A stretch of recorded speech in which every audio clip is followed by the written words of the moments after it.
We live in a time when it feels like we're drowning in information. We scroll, we skim, we bookmark, we compare, we save, we consume. And with every swipe, something subtle happens inside us. Our creativity shrinks, our intuition quiets, and our own voice retreats into the background because consumption is passive, creation is active, and the feminine, at her core, is a creator. But somewhere along the way, many of us forgot that. We traded intuition for input, and we traded cycles of creativity for cycles of consumption. We traded our inner knowing for external noise. And now, in the age of artificial intelligence, that trade is costing us more than ever. Think about this. Someone, she starts her morning reaching for her phone even before she breathes. She scrolls through messages, glances at social feeds, checks her email just to stay ahead. And then by 9 a.m., she's consumed more content than her ancestors processed in an entire month. She thinks she's staying informed, but her nervous system is already overstimulated. Her comparisons are activated, her self-doubt is triggered, and creative energy has been drained before the day even starts. She moves through meetings, conversations, tasks throughout the day, but something feels off. She's foggy, she's uncentered, she's not responsive, and she's not inspired.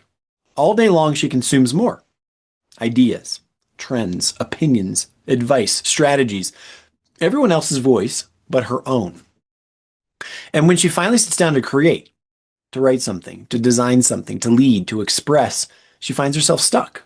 Not because she lacks talent, but because she lacks ideas. But because she's full. She's full of noise. She's full of comparison. She's full of the expectations of others. She doesn't need more motivation. She needs less input, and she needs to come back to her own energy, her own rhythm, her own feminine intelligence. In the psychology of creativity, there's a clear distinction. Consumption floods the mind, and creation opens it. Now, why is this? Because they activate different neural pathways. Consumption triggers the brain's reward circuitry, dopamine loops, anticipation, and novelty seeking. Creation activates the brain's integrative networks like imagination and intuition and emotion, and things that make meaning in your body. These networks cannot operate at full strength simultaneously. That's why a full day of consumption ends with creative depletion. Not because we're tired necessarily, but because we're overstimulated. We confuse stimulation with energy, but physiologically, they're opposites. The feminine body, the intuitive body, thrives in space, not in saturation. It thrives in stillness, not scrolling, and it thrives in listening, not reacting. When you're always consuming, you block the inner channel where creation begins. So let's talk biology for a second. The nervous system has two primary modes: sympathetic activation, which is for survival and vigilance and consumption and scanning, and parasympathetic regulation, which is your intuition and your coherence and your creativity and your flow. Most people live chronically in sympathetic mode, overloaded with microstressors, notifications, noise, comparisons. But the feminine nervous system is exquisitely sensitive. It reads emotion, energy, tone, rhythm, and microexpressions even before the mind consciously registers them. And this isn't a weakness. This is evolution. Women and men with strong feminine energy have heightened interoception, or internal awareness, and stronger mirror neuron response, which is relational attunement. This is why feminine leadership is powerful. It senses what other misses. It intuits direction. It creates from resonance, not pressure. But this intelligence requires space to operate, and constant consumption suffocates that space.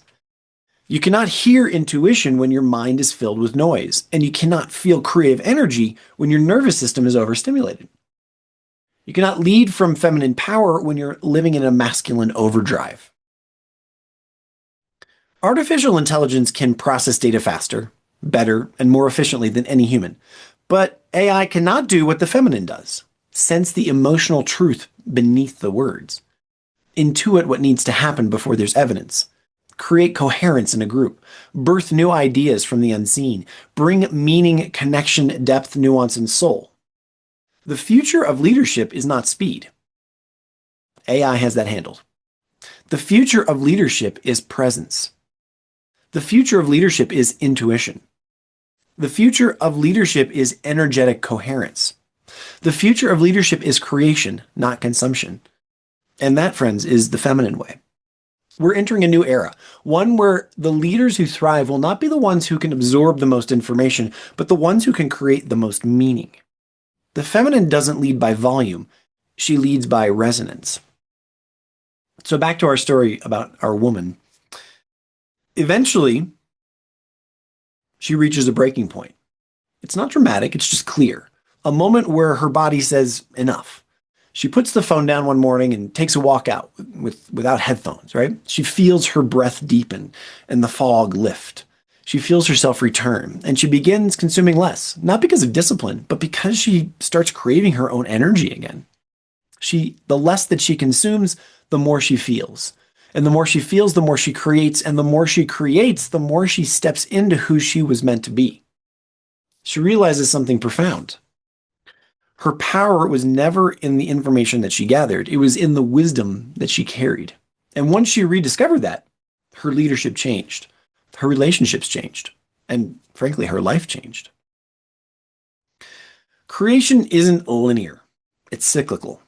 The feminine creative cycle moves through 4 phases. The first is inspiration, which is quiet curiosity and subtle sparks. Incubation, stillness, inner listening, emotional processing, and these kinds of things. Expression, which is speaking and writing and building and leading. And then integration, where we rest and we reflect and we replenish. But most of us live only in phase 1, which is endless inspiration. We consume and consume and consume. We're collecting ideas and books and podcasts and strategies and frameworks. And we never drop into the inner silence where creation begins. Creation cannot emerge when inspiration never has space to incubate. The feminine way of leading requires courage, the courage to stop scrolling long enough to hear your own voice again. This is where the impossible prompt becomes essential. It helps you to stop consuming unconsciously and start creating intentionally. Through the 7th-day calibration at the beginning, the system observes how you talk about energy and time and overwhelm and desire, and then it reflects back the ways that you've been pulled into consumption cycles and the ways your true creativity is already trying to emerge. Then it gives you daily prompts that slow your system down, open your intuitive channel, and help you to reconnect to your natural rhythm. Instead of asking you to hustle, it asks you to listen. And instead of pushing strategies, it reveals your own inner intelligence. Instead of adding more noise, it creates space. This is the feminine way. Not force, and not frenzy, and not consumption, but creation through coherence. Here's what's amazing about that. Creativity itself is a nervous system regulator. When you create things, like writing and painting and designing and speaking and imagining and just making something, your brain shifts into integrated states. You have alpha waves, which are relaxed awareness. You have theta waves, which are intuition and imagination. You have prefrontal quieting, so you're hearing less self-criticism. You have increased neuroplasticity, which makes learning easier and change easier.